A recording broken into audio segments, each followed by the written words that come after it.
Bersama saya Azlin Arif dalam rentasan berita edisi 1120. Antara paparan utama. Apa motif intimidasi atas hakim? Mengapa banjir di Kuala Lumpur terus berulang? Suhaka mahu siasatan terhadap hakim dihentikan.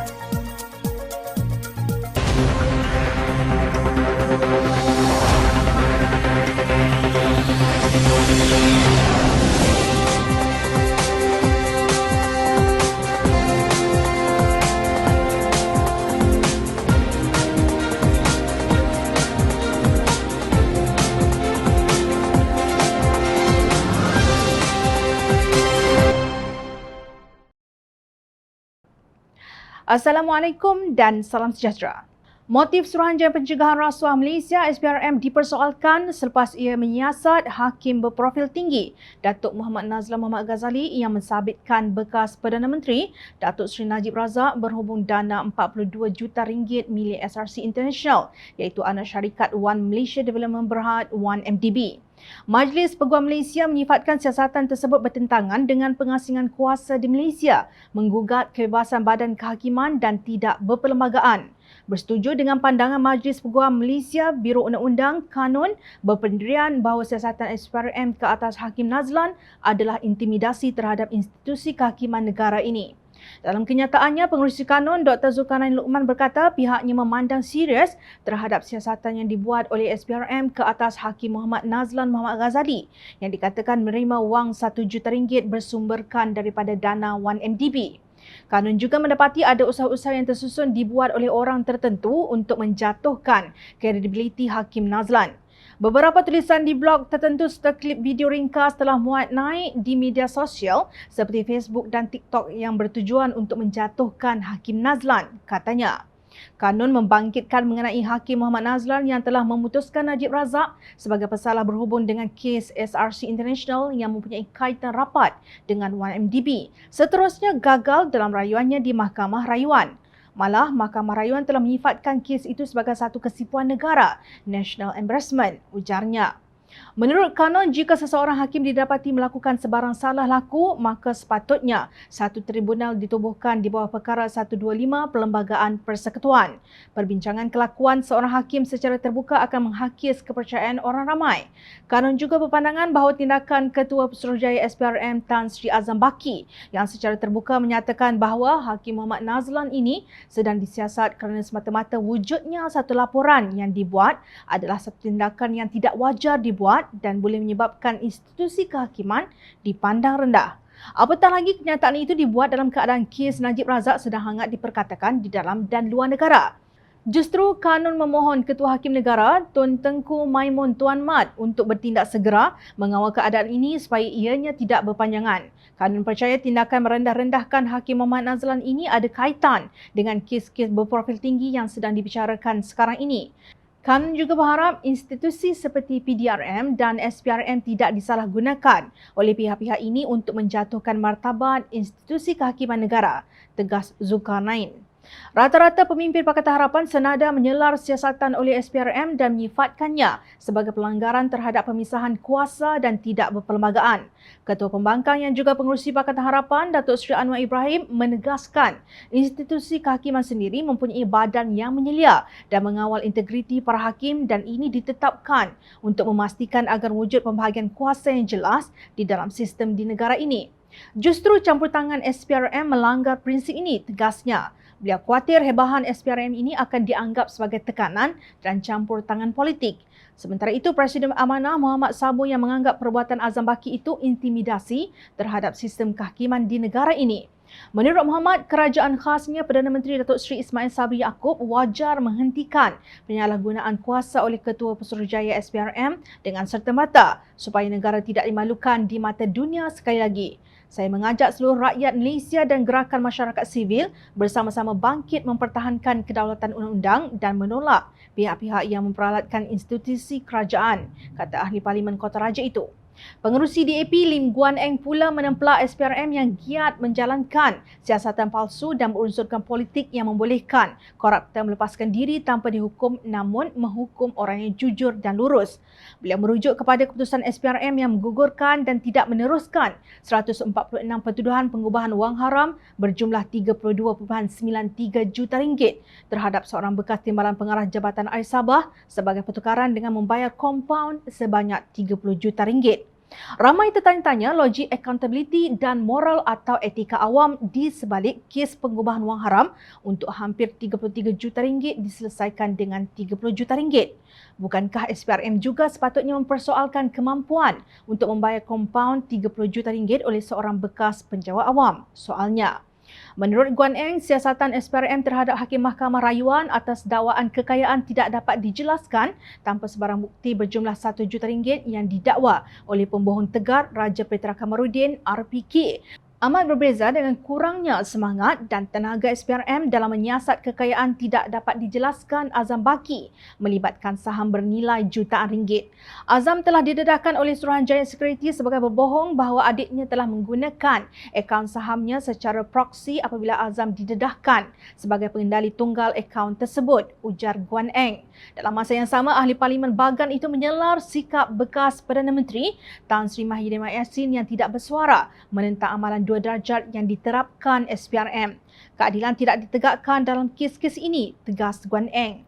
Untuk rekod, pada 25 Mei 2021, Raja Petra telah diperintahkan oleh Mahkamah Tinggi membayar ganti rugi sebanyak RM600,000 kepada Guan Eng kerana memfitnah dalam beberapa siri artikel berhubung dakwaan rasuah dalam projek terowong bawah laut Pulau Pinang bernilai RM6.3 bilion.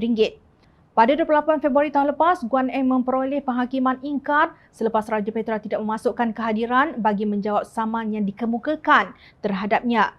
Tidakkah aneh pemfitnah yang ingkar hadir di mahkamah dipercayai oleh pelapor yang kemudiannya diterima sebagai alasan untuk menyiasat Hakim Mohamed Nazlan? Hendak ke mana negara kita dibawa oleh gerombolan ini? Mengapa Kuala Lumpur masih dilanda banjir walau bilion ringgit habis untuk tebatan banjir? Demikian persoalan yang membelenggu orang awam yang menjadi mangsa banjir yang berulang kali di Kuala Lumpur. Seolah-olah bencana banjir ini tiada titik noktahnya. Justru Ahli Parlimen Kepong Lim Lip Eng mempersoal mengapa tiada penjelasan diberikan oleh kerajaan berhubung banjir kilat yang kerap berlaku di ibu kota biarpun berbilion ringgit telah dibelanjakan untuk tebatan banjir, mendalamkan sungai dan membina terowong smart. Beliau berkata Menteri Wilayah Persekutuan Datuk Seri Syahidan Kasim dan Menteri Alam Sekitar dan Air Datuk Seri Tuan Ibrahim Tuan Man perlu memberi penjelasan kepada semua pihak termasuk mangsa yang terkesan. Mengapa kedua-dua kementerian itu tidak berkesan dalam mencegah bencana banjir kilat? Setiap kali hujan lebat tidak sampai setengah jam pun, warga KL sudah tidak boleh terlepas daripada banjir besar. Kereta mereka perlu dibaiki, rumah perlu dibersihkan. Bagi setiap banjir, kerugian harta benda berjumlah berjuta-juta. Cukup-cukuplah banjir pada Disember tahun lepas sepatutnya sudah cukup teruk, tetapi banjir semalam lebih teruk. Ia juga berlaku dalam tempoh kurang daripada 4 bulan dan menimbulkan kebimbangan kepada penduduk Kuala Lumpur.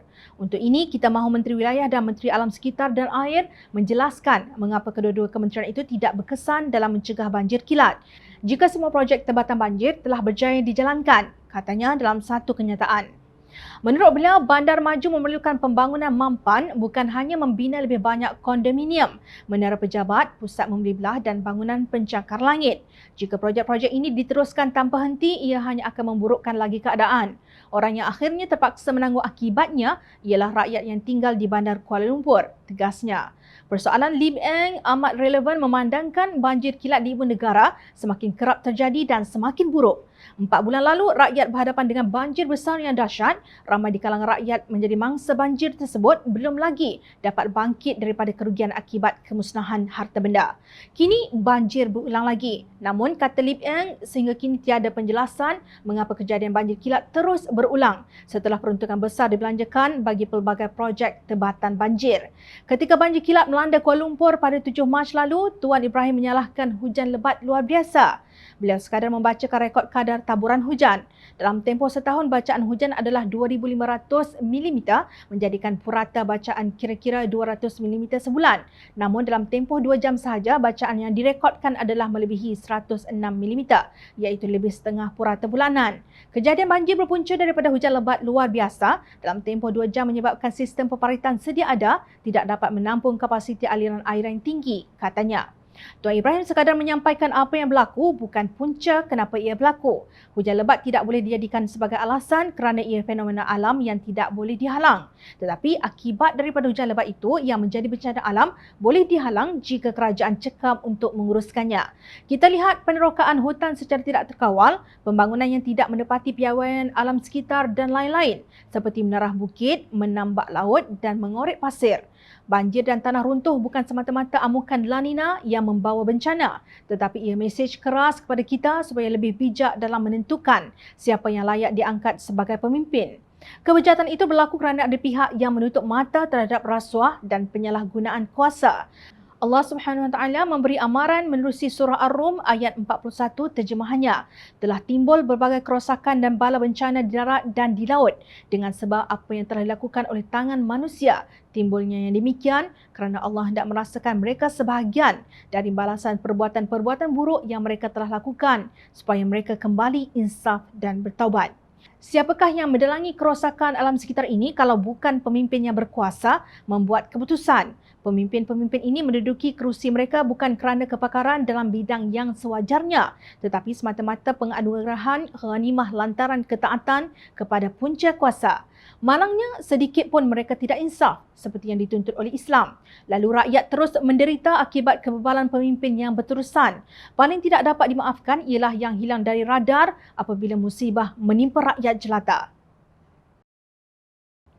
Bukan hanya Majlis Peguam Malaysia dan pemimpin Pakatan Harapan yang menyuarakan kebimbangan terhadap siasatan yang dilakukan oleh Suruhanjaya Pencegahan Rasuah Malaysia SPRM terhadap Hakim Mahkamah Rayuan Datuk Muhammad Nazlan Mohamad Ghazali, kini Suruhanjaya Hak Asasi Manusia Malaysia Suhakam turut melahirkan bantahannya. Suhakam menyifatkan tindakan Suruhanjaya Pencegahan Rasuah Malaysia SPRM untuk memulakan siasatan terhadap laporan berhubung dakwaan rasuah ke atas Hakim Muhammad Nazlan sebagai tidak berperlembagaan dan tidak pernah berlaku sebelum ini. Dalam kenyataannya, Suhakam berkata pihaknya sangat tertekan dan bimbang memandangkan terdapat peruntukan khusus di bawah Perlembagaan Persekutuan untuk menangani dakwaan salah laku terhadap Hakim Mahkamah Tinggi. Perkara 125-3A memperuntukkan bahawa jika seseorang hakim telah melakukan pelanggaran mana-mana peruntukan kod etika yang ditetapkan di bawah fasal -3B, tetapi Ketua Hakim Negara berpendapat bahawa pelanggaran itu tidak mewajarkan, hakim itu dirujukkan kepada tribunal yang dilantik di bawah fasal 4. Ketua Hakim Negara boleh merujukkan hakim itu kepada suatu badan yang ditubuhkan di bawah Undang-Undang Persekutuan untuk mengendalikan pelanggaran itu. Suhakam mematuhi dan menyokong prinsip pemisahan kuasa untuk memastikan integriti dan kebebasan badan kehakiman dilindungi dan mengelakkan sebarang campur tangan dan tekanan politik terhadap mana-mana anggota badan kehakiman pada bila-bila masa, katanya dalam satu kenyataan tersebut. Seperti beberapa pihak lain, Suhakam turut mempersoal motif SPRM membuat siasatan tersebut. Suhakam mempersoalkan motif SPRM melancarkan siasatan dan berpendapat cadangan siasatan SPRM akan menjadi duluan mengikat yang negatif dan berbahaya yang boleh menjejaskan badan kehakiman sebagai sebuah institusi dan sebagai salah satu tonggak kerajaan demokrasi, ujarnya. Menurut Suhakam, tindakan SPRM mungkin dalam jangka panjang membuka pintu kepada limpahan pertuduhan remeh dan menyusahkan serta penyalahgunaan proses oleh agensi penguatkuasaan terhadap badan kehakiman. Suhakam menyokong pendirian bahawa semua hakim mesti mempunyai ruang yang sesuai untuk melaksanakan tugas kehakiman mereka dengan cara yang telus kepada semua dan bahawa proses dan keputusan kehakiman adalah bebas dan tidak terbelenggu dengan sebarang campur tangan, dipertimbang, beralasan dan jujur. Di atas semua itu adalah penting untuk keadilan bukan sahaja dilihat dilaksanakan tetapi mesti dilakukan mengikut undang-undang.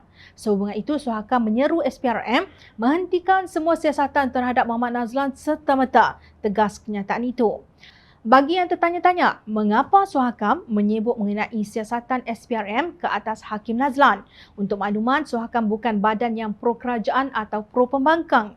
Ia sebuah badan yang sudah berusia lebih 20 tahun yang lahir melalui Akta Suruhanjaya Hak Asasi Manusia 1999, Akta Suhakam.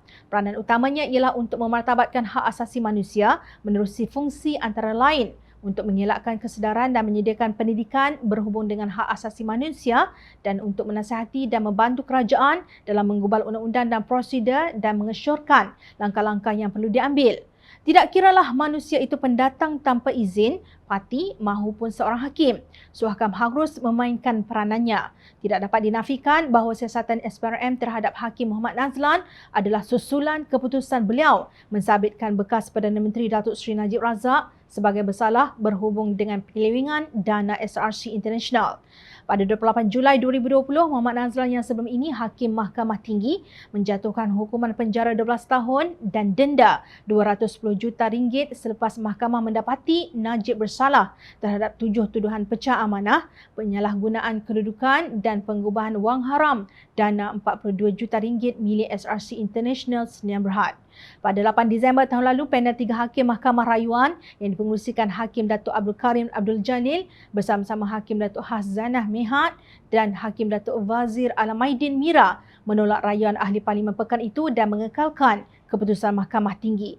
Najib kini sedang menunggu rayuan di Mahkamah Persekutuan untuk membatalkan keputusan Hakim Muhammad Nazlan itu. Selain kes SRC International, Najib kini sedang dibicarakan atas 4 pertuduhan iaitu menggunakan kedudukan beliau untuk memperoleh suapan berjumlah RM2.3 bilion, dana Wan Malaysia Development Berhad, Wan MTB dan 21 pertuduhan pengubahan wang haram membabitkan jumlah yang sama. Hakim yang mendengar kes ini ialah Datuk Colin Lawrence Sequeira. Najib juga didakwa menggunakan kedudukannya untuk mengarahkan pindaan dibuat terhadap laporan akhir audit 1MDB sebelum dibentang di hadapan PAC bagi mengelak sebarang tindakan diambil terhadapnya. Perbicaraan ini di hadapan Hakim Muhammad Zaini Mazlan. Turut didakwa bekas Ketua Pegawai Eksekutif 1MDB, Arul Kandasamy yang didakwa bersubahat dengan Najib dalam membuat pindaan tersebut bagi melindungi Ahli Parlimen pekan itu daripada tindakan tata tertib, sivil atau jenayah berkaitan 1MDB. Nama Najib juga tersohor di Mahkamah Persekutuan Brooklyn, New York apabila turut disebut oleh ejen forensik kewangan Biro Siasatan Persekutuan, Eric Vendon, yang mengesan aliran keluar dana daripada 3 transaksi bond yang telah diaturkan oleh kumpulan Goldman Sachs untuk 1MDB. Pada 15 Mac 2022 lalu, Mahkamah diberitahu pembiaya dalam buruan Low Tech Jo atau lebih dikenali sebagai JOLO mengumpul jumlah terbesar wang hasil penjarahan 1MDB iaitu $1.42 bilion, kira-kira RM6 bilion daripada 3 terbitan bond syarikat milik kerajaan tersebut dalam tempoh 2 tahun. Sementara itu, Najib pula membawa pulang $756 juta, kira-kira $3.2 bilion yang dimasukkan ke dalam akaun peribadinya daripada syarikat cengkerang JOLO. Juri Mahkamah Persekutuan Amerika Syarikat telah mensabitkan bekas juru bank kumpulan Goldman Sachs Roger Ng bersalah atas 2 tuduhan konspirasi untuk melanggar Akta Amalan Rasuah Asing Amerika Syarikat. Najib merupakan pengurusi Lembaga Penasihat 1MDB yang ketika itu Perdana Menteri dan Menteri Kewangan Malaysia. Keputusan hari ini adalah kemenangan bukan sahaja untuk kedaulatan undang-undang tetapi juga untuk rakyat Malaysia, kata Brion Peace, peguam pihak pendakwaan New York dalam satu sidang media. Defendant dan konco-konconya melihat 1MDB bukan sebagai entiti untuk berbuat baik kepada rakyat Malaysia tetapi sebagai tabung simpanan untuk memperkayakan diri mereka sendiri, tegas beliau. Namun dalam kekisruhan berhubung siasatan SPRM terhadap Hakim Muhammad Nazlan, kita tidak mendengar suara daripada pihak yang selama ini begitu kuat menyerang kluster mahkamah. Belum kedengaran lagi suara Presiden Bersatu Tan Sri Mahidin Mat Yassin yang kononnya menentang kleptokrasi.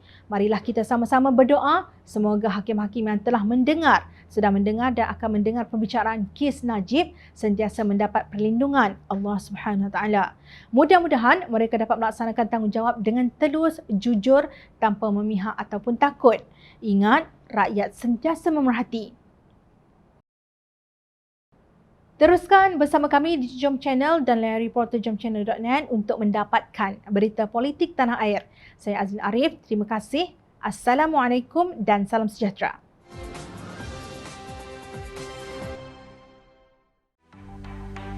Cari maklumat dan berita politik yang bebas, kupasan yang tepat, panas. Dapatkannya secara eksklusif hanya di Jom Channel.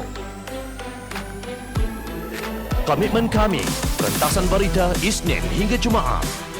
Berbicara dan isu semasa, kami garapkan secara langsung. Panel-panel berkaliber dan profesional. Interaktif, pandangan anda kami raikan. Jangan lupa bersama kami di setiap hujung minggu dalam edisi khas mingguan. Jom Channel, moving forward, sharing a new experience.